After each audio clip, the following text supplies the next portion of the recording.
Hello बच्चों, आज का वीडियो क्लास 10th जो कि यूपी एंड सीबीएसई बोर्ड दोनों के लिए है। इसमें आज पढ़ेंगे मैथ्स का, जो कि एनसीईआरटी पर बेस्ड है। टॉपिक हमारा pair of linear equation in two variables continue ही चल रहा, वही वाला पहले चल रहा था।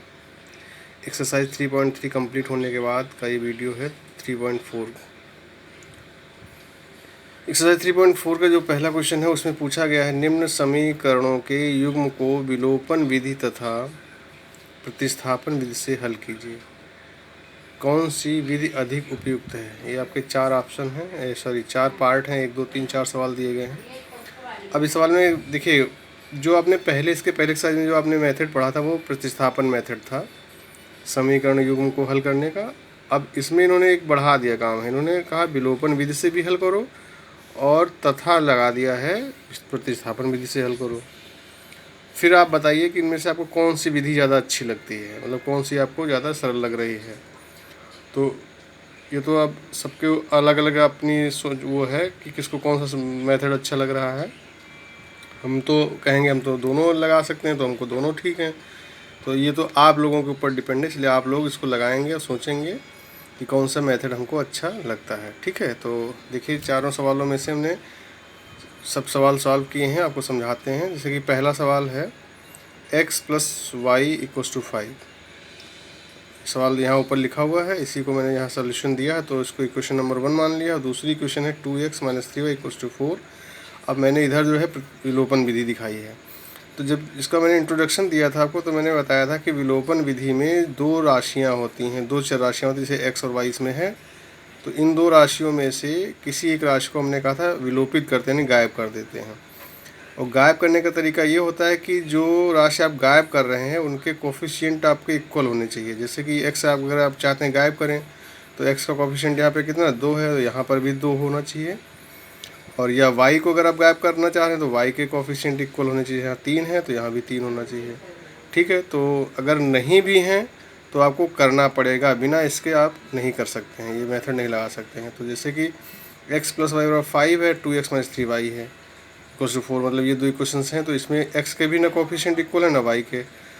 अब यहाँ पर हर एक बच्चे की, हर एक पढ़ाने वाले की अलग अलग मेथड होगा कि किसको हम बराबर करने जा रहे हैं, x को बराबर करेंगे कि हम y को बराबर करेंगे। ये आपके ऊपर सोच करती है, लेकिन थोड़ा सा ऐसा सोचिए जिससे स्टेप थोड़े कम से कम आगे बढ़े ना, कम से कम में ही हम काम चला लें। अब जैसे हम x के भी कोफिशिएंट बराबर कर सकते हैं, y के भी बराबर कर सकते हैं, लेकिन हमने यहाँ पे y के कोफिशिएंट बराबर किए हैं। उसका रीज़न ये है क्योंकि यहाँ पे देखिए प्लस का साइन है, यहाँ पे माइनस साइन है। तो प्लस माइनस जैसे साइन होगा तो हम इसको जब कोफिशिएंट इससे इक्वल कर लेंगे तो हम क्या कर देंगे, इसको जोड़ देंगे। तो डायरेक्ट आपका प्लस का 1 रहेगा 3y, 1 रहेगा माइनस का 3y, तो हम इसको जोड़ेंगे तो कट जाएगा। अगर हम x के बराबर करते तो x के भी बराबर कर सकते थे, तो उसमें क्या होता कि यहाँ पे दोनों साइन देखो प्लस प्लस के हो जाते, तो फिर हमको घटाने पर लगाना पड़ता, इसको घटाना पड़ता दोनों समीकरणों आपस में। और घटाने पर क्या होता है, फिर साइन चेंज करने पड़ते, तो एक स्टेप बढ़ गया साइन चेंज करने वाला। इसीलिए कोई कठिन काम नहीं है, हम नहीं मैं कहते कि वो ना करो, जो आपकी इच्छा वो कर सकते हो, लेकिन काम वो करें कि समय की बचत हो और कम से कम जो है टॉपिक यूज़ किए जाएँ। तो हमने यहाँ y के कोफिशिएंट बराबर किए, तो यहाँ हमने देखा कि समीकरण 2 में y का गुणांक कितना है 3 है, और यहाँ पे कितना 1 है। तो 3 यहाँ आने के लिए 1 को 3 से गुणा करेंगे तभी 3 आएगा। तो ये ना सोचिएगा कि y के पहले गुणांक 3 होना चाहिए तो हम 3 की गुणा y से कर दें। आप ये कहेंगे समीकरण 1 को 3 से गुणा करने पर, तो हमको यहाँ लिखना चाहिए था लेकिन हमने लिखा नहीं है। आप लिख दीजिएगा समीकरण 1 को 3 से गुणा करने पर, समीकरण 1 को 3 से गुणा करने पर। तो 3 से जब गुणा करेंगे 3x हो जाएगा प्लस 3y हो जाएगा, 3 × 5 = 15 हो जाएगा। और नीचे आपको जो है सेकेंड इक्वेशन है उसको आप सेम ऐसे एज इट इज उतार लेंगे। अब हमने क्या किया, जब देखा कि ये हमने जिसके गुणांक बराबर किए उसके साइन अगर अपोजिट हैं, प्लस माइनस हैं, तो आप जोड़ेंगे हमेशा। अगर दोनों साइन सेम है, जैसे प्लस प्लस अगर दोनों होते या दोनों माइनस के होते तो फिर हम घटाते। तो यहाँ अपोजिट है इसलिए हमको जोड़ना पड़ेगा जो है। तो जोड़ दिया तो ये 3y कट जाएंगे, प्लस माइनस है, 3 और 2 जुड़ जाएगा, 5x हो जाएगा, और 15 × 4 = 19। जब हम x का मान निकालेंगे तो 5 का पक्षांतर करेंगे तो 19/5 हो जाएगा। तो ये x की वैल्यू इस तरीके से निकल आएगी, ये है। और जब x की एक वैल्यू जब निकल आती है तो इसी वैल्यू को हम समीकरण 1 में या 2 में, ये भी चॉइस है, आप चाहे जिसमें रखना चाहे रख सकते हैं। तो x के मान को हमने क्या किया, समीकरण 1 में रख दिया। समीकरण 1 में जहाँ x होगा वहाँ पे हम x का मान रखेंगे। तो x तो आपका ये है पहले x प्लस वाई, तो x की जगह पे क्या लिखेंगे 19/5 प्लस y बराबर 5। अब हमको y का मान निकालना है, इसलिए 19/5 को हम पक्षांतर करेंगे, उधर जाएगा राइट में, तो ये प्लस का है उधर जाएगा माइनस का हो जाएगा। इसके नीचे कुछ नहीं, 1 लिख सकते हैं। इन दोनों का एलसीएम कितना आएगा 5। 1 से 5 को भाग करते हैं पहले, तो 1 से भाग करेंगे 5 आएगा, 5 की 5 से गुणा करें 25 माइनस 5 एकम 5 1 आया, 1 की गुणा 19 करें, 19 से करेंगे 19 आ जाएगा, और 25 से 19 जाएगा कितना बचेगा 6, तो 6/5 आ जाएगा। ये y की वैल्यू आ जाएगी, और x और y की वैल्यू हमको निकालनी थी, इसलिए x की वैल्यू 19/5 पहले निकल चुकी थी, y की वैल्यू 6/5 आ जाएगी। अब इसी सवाल को अगर हम प्रतिस्थापन विधि से करेंगे तो पहले मेथड हम पढ़ा ही चुके हैं, उसी मेथड से इसको करना है। हमने कहा उसमें ये था कि समीकरण 2 1 या 2 में से किसी एक समीकरण से किसी एक राशि का मान निकाल लेते हैं। तो हमने समीकरण 1 से x का मान निकाला, कितना आया 5 - y। अब इस मान को हम रख देंगे समीकरण 2 में, जिससे निकालते हैं उसके अगले वाले समीकरण में। तो दूसरी समीकरण है 2x - 3y, तो 2x की जगह 5 - y ये मान रख दिया यहाँ पे, -3y = 4। अब अंदर गुणा करेंगे, 2 पंचे 10, 2 एकम 2y, -3y बराबर 4। ये दोनों y हैं, दोनों माइनस के इसलिए जुड़ेंगे, माइनस के 5 हो जाएंगे, 3 और 2 5, और 10 उधर चला जाएगा, माइनस का 10 हो जाएगा।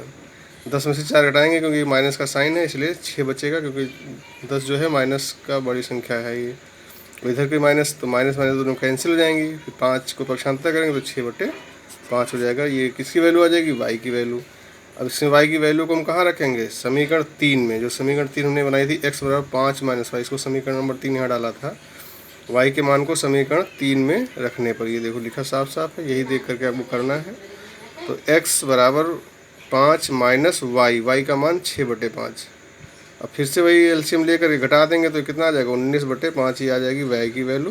तो x बराबर 19/5, y की वैल्यू 6/5। अब यही चारों सवाल जो इसी मेथड से आपको करने हैं बारी बारी से। तो आपको हमने समझाया यही मेथड अब दूसरे वाले सवाल के लिए देखिए दिया है। 3x + 4y = 10, 2x - 2y = 2, समीकरण 1 और 2 डाल दिया। अब इसमें देखिए, ये देखिए प्लस का 4 है, ये माइनस का 2 है। अगर यहाँ 2 2 जा 4, यानी अगर हम इसको 2 से गुणा कर दें तो 4 हो जाएगा कि नहीं हो जाएगा, इसलिए समीकरण 2 को 2 से गुणा कर दीजिए। तो 2 दूनी 4, 2 दूनी 4 और 2 दूनी 4, तो 4x - 4y = 4, ये समीकरण 3 बन गई। और पहली वाली इसके नीचे जिनको सेम ऐसे इसके नीचे उतार देंगे, 3x + 4y = 10। अब साइन अपोजिट है, इसलिए हमने क्या कहा था, जोड़ेंगे। तो ये माइनस ये प्लस, इसलिए जोड़ देंगे समीकरणों को, ये तो कट जाएगा, 4 3 7 हो जाएगा, 10 और 4 14, 7 का पक्षांतर करेंगे तो समझ रहेंगे आपको x की वैल्यू आ जाएगी 2, और x की वैल्यू 2 को हम कहाँ रख देंगे, समीकरण 1 या 2 में किसी में रखेंगे, तो हमने 1 में रखा। 3x, x की जगह 2 रख दिया, + 4y = 10।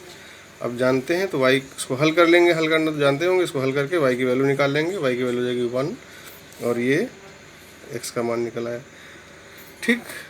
अब इसी तरीके से हर एक सवाल को दोनों विधियों से लगाना है। विलोपन विधि से ये हो गया, इधर वाला जो है प्रतिस्थापन विधि से हम ये आपको दिखा रहे हैं। प्रतिस्थापन विधि से उसी तरीके से हमने समीकरण 2 से x का मान निकाला। समीकरण 2 में 2x - 2y = 2 दिया हुआ है, तो 2y उधर जाएगा, प्लस का हो जाएगा, 2x = 2 + 2y, और 2 इधर हम कॉमन ले लिए। यहाँ पर देखिए 2 दोनों जगह है, तो 2 कॉमन लेंगे तो 1 + y हो जाएगा। 2 इधर से कट जाए, x का मान आ जाएगा 1 + y। इसको समीकरण नंबर 3 डाल देंगे, इस मान को हम समीकरण 1 में प्रतिस्थापित कर देंगे। तो समीकरण 1 है 3x + 4y, तो 3x, x का मान 1 + y + 4y = 10।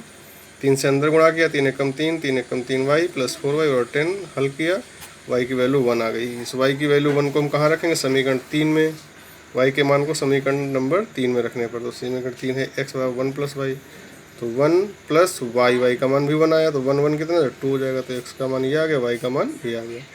अच्छा, इसमें ये सवाल में पूछा गया था एक लाइन अभी कि बताइए इन दोनों विधियों में से कौन सी अधिक उपयुक्त है। तो ये चीज़ हमने नहीं लिखी है, ये अब आप लोगों को लिखना है कि हमको कौन सी विधि अच्छी लग रही है। आपको प्रतिस्थापन विधि लग रही है तो आप लिख दीजिए प्रतिस्थापन विधि अधिक उपयुक्त है, या जिस बच्चे को लग रहा हो कि विलोपन विधि अच्छी लग रही है तो उसे लिख दीजिएगा अतः विलोपन विधि ज़्यादा उपयुक्त है।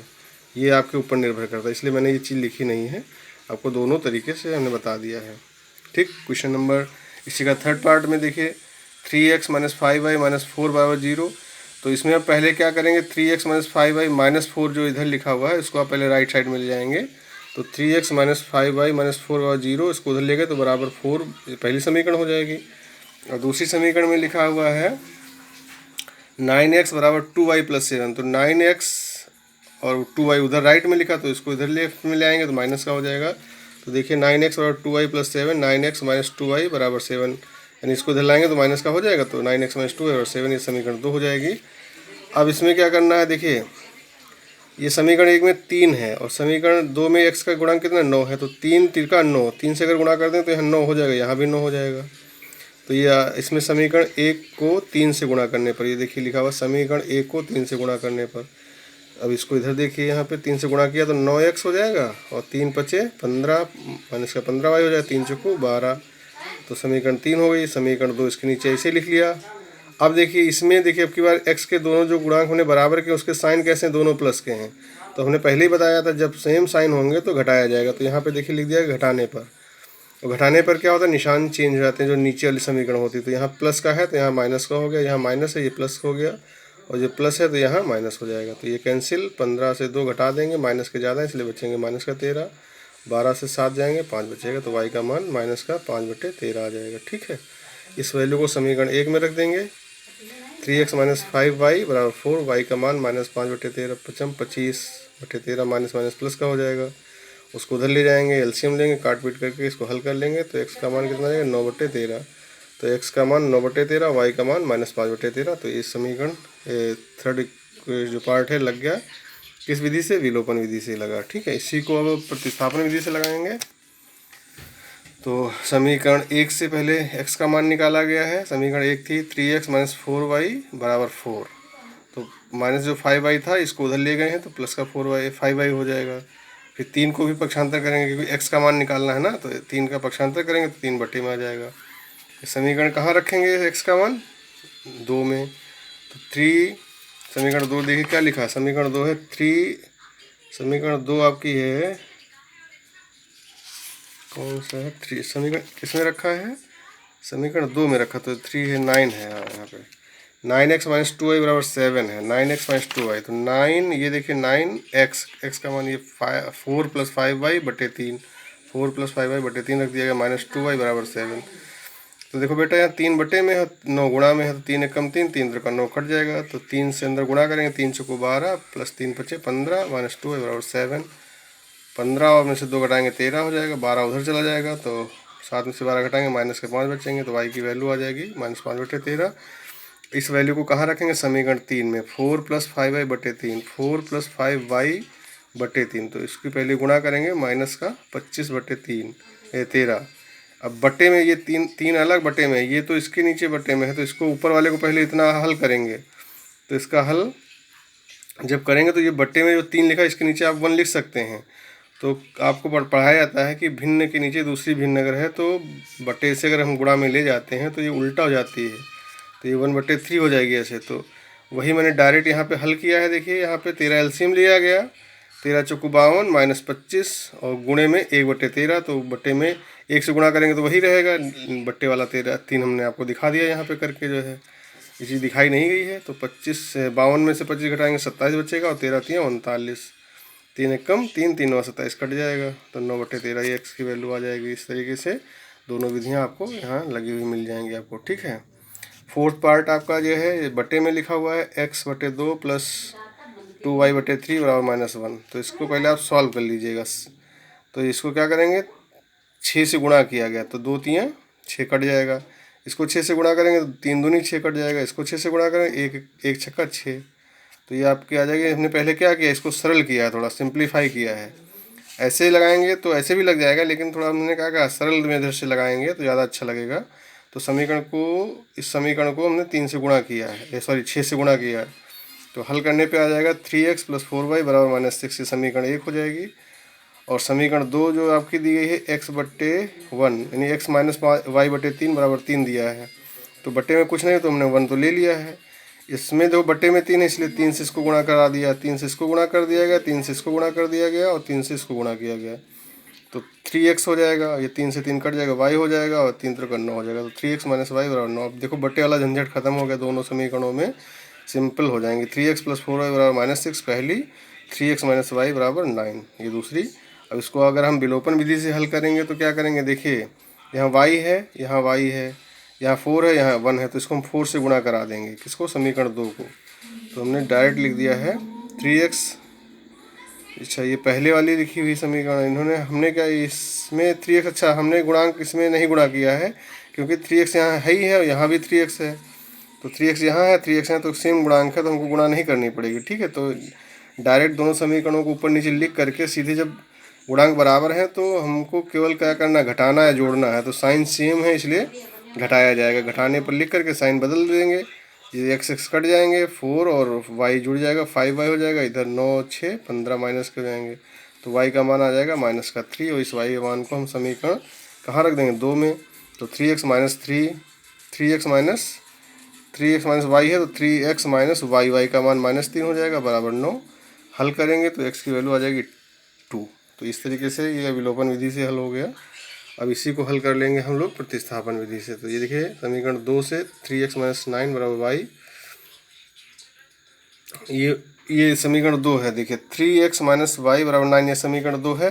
तो ये y इधर कर दो तो, और 9 इधर कर दो जो है, तो जब 9 इधर लेफ्ट में आएंगे तो माइनस के हो जाएंगे, y जो इधर जाएगा तो ये प्लस का हो जाएगा। तो यही हो जाएगा 3x, तो अपनी जगह पर है, y 9 इधर आया तो 3x माइनस 9 हो गया, और y इधर चला जाएगा तो 3x माइनस 9 बराबर y हो जाएगा। तो यही यहाँ पे लिखा हुआ है 3x माइनस 9 बराबर y।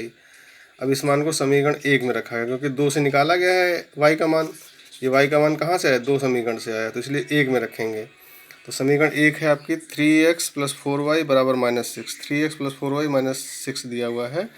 तो 3x प्लस 4y, y का मान देखिए यहाँ पे लिखा हुआ है 3x माइनस 9, तो 3x माइनस 9 लिख करके बराबर -6 अंदर गुणा करा दिया, 4 3 12 और 4 9 36। इसको हल करेंगे तो 2 आ जाएगा, और इस मान को 2 को हम कहाँ रख देंगे, समीकरण 3 में। 3x, x का मान 2 माइनस 9 बराबर y, हल किया तो y की वैल्यू आ गई -3। इस तरीके से x का मान 2 और y का मान 3। तो ये एक एक्सरसाइज आपकी थी 3.4 का पहला सवाल के 4 ऑप्शन थे, 4 ऑप्शन नहीं थे, 4 पार्ट थे। चारों पार्टों को मैंने इसमें आपको समझा दिया गया है। तो आप लोग इसको अपनी कॉपी में इसी सेम जैसे मैंने कराया दोनों मेथड से आप लोग करेंगे। बाकी की दूसरा जो भी सवाल और बाकी बचे हैं उसको आगे वीडियो में बताते हैं, ठीक है। Okay, thank you.